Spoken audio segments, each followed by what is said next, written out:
The views, thoughts, and opinions expressed in this podcast belong solely to those expressing them and do not necessarily reflect the OSIP Foundation Incorporated or any other group or individual. This podcast may contain dialogue or subject material that could be considered for mature audiences only. All aspects of How You Play the Game and the OSIP Foundation Incorporated are protected by copyright and other state and federal intellectual property laws. Unauthorized use without the express written consent of the OSIP Foundation Incorporated is strictly prohibited. If you're interested in sponsoring How You Play the Game, please email us at podcast@osipfoundation.org. Your sponsorship may be tax deductible. Hey everyone, welcome to another edition of How You Play the Game, the official podcast of the OSIP Foundation Incorporated. Yours truly, Jack Furlong, with you as we talk to you about what's going on as far as the world of sportsmanship is concerned. This is the second episode of the month of April. The year is 2025. Glad you can be with us. As always, check us out online at osipfoundation.org. You can email the show using the address podcast@osipfoundation.org. On Facebook, we're at facebook.com/osipfoundation, X and Instagram at osipfoundation, hashtag how you play the game. Before we get going, one quick thing. The big announcement, our tickets are now on sale for the third annual OSIP celebration. It'll be on Sunday, June 1st at the Hopewell Valley Golf Course in Hopewell, New Jersey. This year we will be honoring two New Jersey Assemblywomen, Victoria Flynn and Ellen Park, for their work as co-sponsors of the bill in the New Jersey legislature, the Penalty Box Act, which seeks to increase penalties for assault of sports officials, coaches, and others at athletic events. Tickets are currently on sale right now at osipfoundation.org/celebration. They are now $100 a piece, and they're going to go up to $105 on May 15th. So if you want to save a couple of bucks, get them now. Event's going to be great. Comes with a 2-hour open bar and then a cash bar. You got appetizers and a buffet. You've got live entertainment. You've got a silent auction, and you've got the awards and the speeches. So it's going to be a great time. I've seen some of the items that'll be for sale at the silent auction. They look fantastic.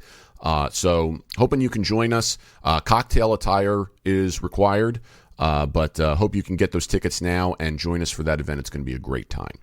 So today I want to talk about two small things. Okay, and they're kind of related. The first thing is, you may recall last year we did an episode about Red Sox outfielder Jarren Duran and how there was a moment captured on camera of him using a sensitive term in a moment where he was getting frustrated.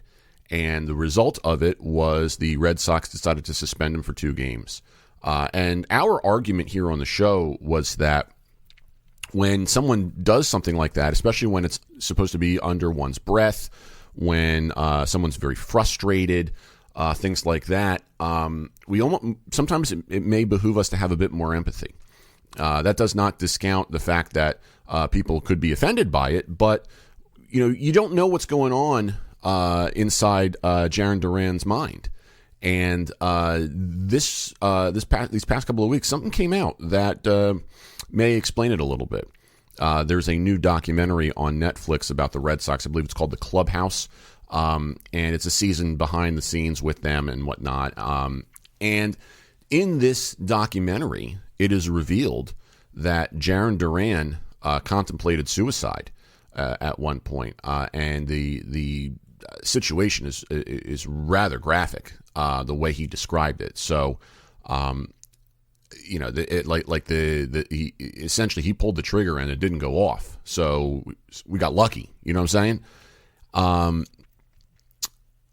It kind of just makes you think, like, you really don't know what's going on in the minds of these people, and it doesn't matter that somebody is a Major League Baseball superstar.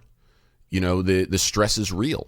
Now, granted, we do have to look at this in context, and granted, this stuff does not necessarily negate the feelings that someone might experience as a result of what Duran did when he used this word in question. But the context changes, and as I'm thinking about this, I'm really starting to feel a little vindicated. Like, I can empathize with him. You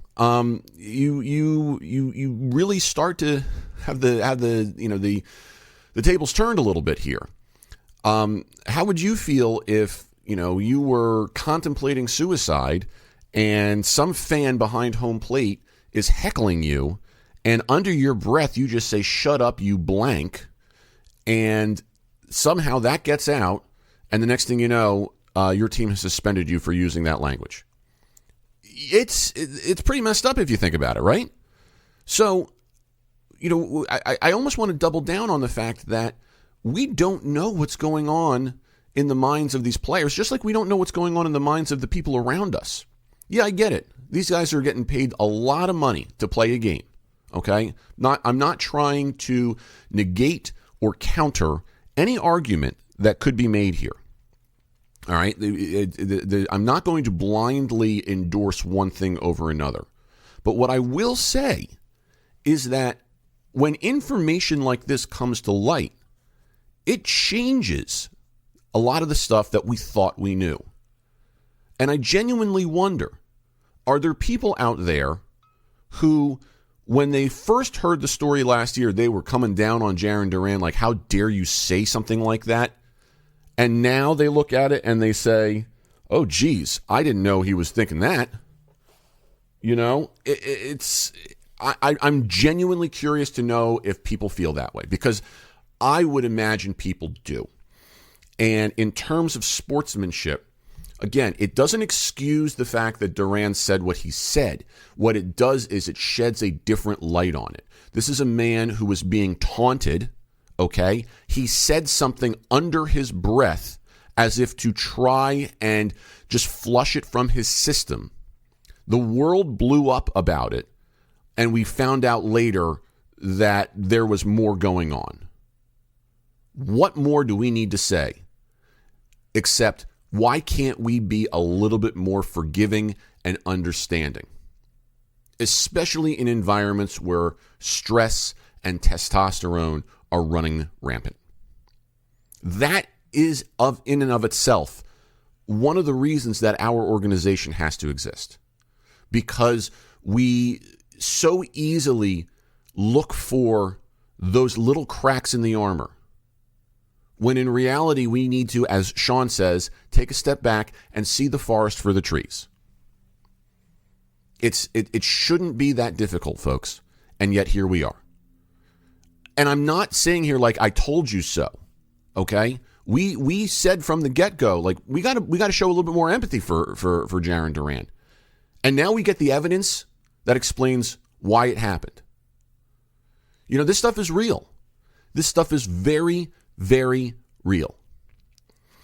And it boggles my mind how we've come to a point in society, perhaps aided by social media, the 24-hour news cycle, the constant demand for information and opinion. What happened? Could we ever go back years to the point where that wasn't the case? Probably not. And it's a shame. We jump to conclusions very quickly, and it hurts. It really hurts. There's another story that came out recently that almost kind of mirrors it, and certainly not to the same degree, because suicide is not on the table for this story. But it does show you that there are people out there who are jumping so quickly to conclusions, are so quick to point fingers, are so desperate to find blame. And for what end? To make ourselves feel high and mighty? What happened is umpire Mike Malinsky was behind the plate for opening day in St. Louis when the Angels were in town to take on the Cardinals. And the story goes, this story only made certain rounds. So you almost wonder how real it is, because as I was trying to find stuff on this story, it was nowhere near as rampant as I thought it would be. So take this with a grain of salt, however you choose, okay? So anyway, here's what happened. Mike Malinsky's behind the plate for this game. And apparently what happened was, before the game, the story goes that Malinsky told the Cardinals that if any player touches the top of their helmet to sarcastically suggest that they are challenging a pitch call, as they did in the spring with the automated ball strike challenge system, he would immediately eject them. This in and of itself is actually, I can tell you, a very real thing. And I say that because I have to deal with it at the high school level. Okay? This is a very severe thing because what we're essentially doing is, no matter the level, whether it's professional baseball all the way down to Little League, okay? When there's a tap of the helmet now like that, what we are essentially doing is questioning the integrity and the judgment of the official whose integrity and judgment we should not question. And remember, yes, there are arguments in baseball, there are disagreements, okay? But there's a right way and a wrong way to discuss those disagreements. This is a wrong way because you are physically showing up an umpire, okay? And we have said the same thing in local chapter meetings. You do that, you're gone. And what Malinsky did here, if this is what he in fact did, is simply in line with that, okay? Now, this story goes on. First of all, this was reported via a tweet. Baseball History Nut is the handle. I believe it's at @nut_history that reported this. He then went on to say he missed 22 calls. All right, so now I have questions. First of all, how are we looking at the 22 calls missed? Are we using the box on the screen that is incorrect and inaccurate?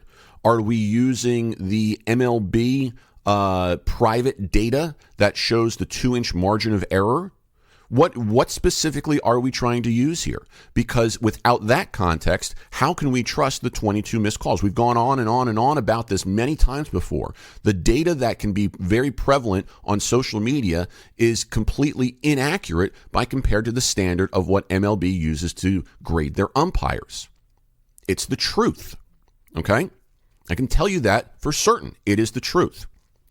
So then, as this gaslighting continues, people on social media just jump on this bandwagon and they continue to just hate on Malinsky. And you just start to wonder what is the point of this? Okay? What is the point of this? As I scroll through this, turns out that they're using it looks like they're using Umpire Auditor, which is an incorrect way of gauging the strike zone accuracy. Okay, that is not the private data that MLB uses. Okay, and then you start reading some of the responses that fans put up. Umpires like Mike Malinsky are why the ABS system is necessary to begin with. First of all, don't end your sentence in a preposition. Okay. Let's see what else here. We've got, and they start bringing in additional things about attitude or the incorrect call on a situation that happened in 2024 where Malinsky ejected Pirates manager Derek Shelton over a check swing call. I got news for you, okay? That was the correct call by Mike Malinsky. You think that's about attitude? It's not. Okay? Again, this is a situation where people just feel like they have to jump on a particular bandwagon. And I'm going to tell you right now, it's wrong.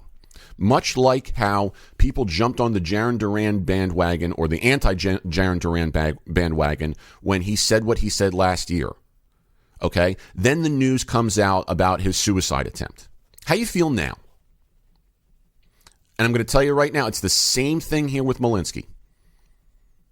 Just don't do it, folks. I can tell you right now, save yourself time and be nicer. Have more compassion, more empathy, more sympathy. Trust me, life is a lot better that way. It's that simple. We so frequently create such strong opinions about things when we don't have the facts. Because we think we have the facts and we think our opinion is right and no one can tell us otherwise. But more often than not, no, it's wrong. It's just an opinion. And it's based on information that turns out to be incorrect. That's the moral of today's story, ladies and gentlemen. So I hope you had a good time listening to this rant. We will talk to everybody in just a few short weeks. Remember that tickets are on sale now for the third annual OSIP celebration. Get them now before they increase in price. Don't forget to check us out at osipfoundation.org. Email address is podcast@osipfoundation.org. Facebook.com/osipfoundation. X and Instagram @osipfoundation. Hashtag how you play the game. We'll talk to everybody again in just a few short weeks. And until then, treat each other with respect. How You Play the Game is a production of the OSIP Foundation, Incorporated. The producer-engineer of this episode is Sean Ryan. Music by Soundspring Studio. The executive producer of How You Play the Game is Jack Furlong. For more information, visit osipfoundation.org.